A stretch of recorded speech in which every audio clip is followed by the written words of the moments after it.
ত্রিকোণ প্রেমের জেরে নাবালক যুবককে অপহরণ আরেক প্রেমিকের। মাটিগাড়ার শিমুলতলা এলাকায় এক নাবালক ছাত্রকে অপহরণের অভিযোগ উঠল এক যুবকের বিরুদ্ধে। ঘটনার মূলে রয়েছে ত্রিকোণ প্রেম। গত শনিবার থেকে নিখোঁজ দশম শ্রেণীর ছাত্র শুভজিৎ মদক, বয়স 15 বছর। পরিবারের অভিযোগের আঙুল উঠেছে এলাকারই 25 বছর বয়সী রাজ পাসওয়ান নামের এক যুবকের দিকে। স্থানীয় সূত্রে জানা গেছে, শুভজিৎ এবং রাজ্যের মধ্যে এক কিশোরীকে কেন্দ্র করে বেশ কিছুদিন ধরেই বিবাদ চলছিল। বন্ধুদের দাবি দুজনেই একই মেয়েকে পছন্দ করত।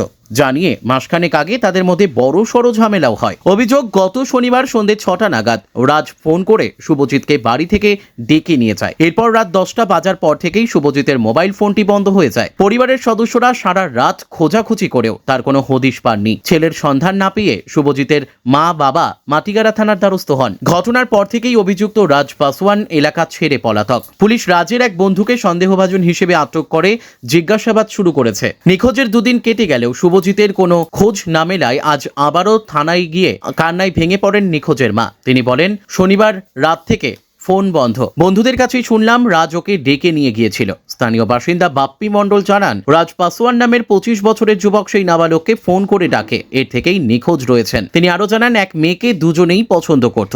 এর জন্য 1 মাস আগে তাদের দুজনের মধ্যে ঝামেলাও হয়েছে বলে জানতে পারা গেছে তার বন্ধু বান্ধবের কাছ থেকে। মাটিগাড়া থানার পুলিশ জানিয়েছে, নিখোঁজ নাবালকের সন্ধানে তল্লাশি চালানো হচ্ছে। শুধু মাত্র ত্রিকোণ প্রেমের জেরে অপহরণ নাকি এর পেছনে অন্য কোনো গভীর রহস্য রয়েছে তাও খতিয়ে দেখা হচ্ছে। পলাতক রাজ পাসওয়ানের অবস্থান শনাক্ত করার চেষ্টা চলছে। আমার ভাই শনিবার সন্ধ্যা 6টার সময় বাড়ি থেকে বেরিয়েছে। রাজ পাসওয়ান এবং দেব নামে একটি ছেলেকে ফোন করে নিয়ে গেছে, যেটি সিসিটিভি ক্যামেরায় আমরা দেখেছি, সেটা আমাদের কাছে দেখা গেছে। তারপর থেকে আমার ভাই নিখোঁজ, খুঁজে পাওয়া যাচ্ছে না। আর যার নাম রাজ পাসওয়ান সেও নিখোঁজ। তার বাড়ির লোককে এখানে গ্রেফতার করা হয়েছে, তারা সব জানে। আমরা 3 দিন ধরে তার বাড়িতে অনবরত গিয়েছি যে বলো তোমাদের ছেলে কোথায়। না, তোমরা যদি না বলো তোমাদের ছেলে কোথায়, আমাদের শুধু এতটুকু বলো আমাদের ভাই কোথায়, আমাদের ভাই কোথায়। তোমরা যদি না, নিজের বয়স, আমার ভাইয়ের বয়স 15 বছর। আমরা শুধু ওকে এতটুকু বলেছি ওই পরিবারকে, আমাদের ভাই কোথায় আছে তোমরা খালি খোঁজটা দাও, তোমাদেরকে কিচ্ছু করবো না। আপনারা প্রশাসনের কাছে আগে এসেছিলেন? আমরা আসলাম, বলেছি আমরা খুঁজে দেবো, কিন্তু 24 ঘন্টা বেশি হয়ে গেল, তার এখনো খোঁজ খবর পেলাম না। ভাই আমাদের কিছু চাই না, আমাদের শুধু ভাইটাকে চাই। আমরা 3 দিন ধরে খুঁজে পাচ্ছি না। পুলিশ একজনকে গ্রেফতার করেছে। আগেও কি এ ধরনের কোনোদিন না, কোনোদিন এরকম ঘটনা হয়নি, এবার প্রথম হলো এরকম। আচ্ছা, বাড়িতে কি কোনো ধরনের আপনাদের সাথে বচসা তার লেগেছিল? না না, কিচ্ছু ছিল না ভাইয়ের সাথে। ভাই খুবই ভালো, খুবই সাহসিদা, আর কোনো কেচাল ঝগড়ার মধ্যে যাই না ভাই। আপনাদের কেন মনে হচ্ছে যে সেই দুজন দোষী বলে? যারা ওরাই ডেকে নিয়েছে, ও ডেকে নিয়েছে, কথা বলেছে, আমাদেরকে ও ডাকছে বন্ধু। আমরা দেখেছি আমার ভাইকে সন্ধ্যা 6:30টার সময় কল করা হয়েছে, লাস্ট কল। ও বলেছে আমি রাজের সাথে কাপড়াইলে আছি। তারপর থেকে আমার ভাইয়ের আর কোনো খোঁজ নেই। আমরা সিসিটিভি ফুটেজে দেখি আপনারা সেই দুজনের সাথে যোগাযোগ করেছেন? সেটা পলাতক, তারা পলাতক। একজনকে আমরা দেখেছি, একজনকে ধরেছে পুলিশ কালকে দুপুর 12টার সময় অ্যারেস্ট করেছে।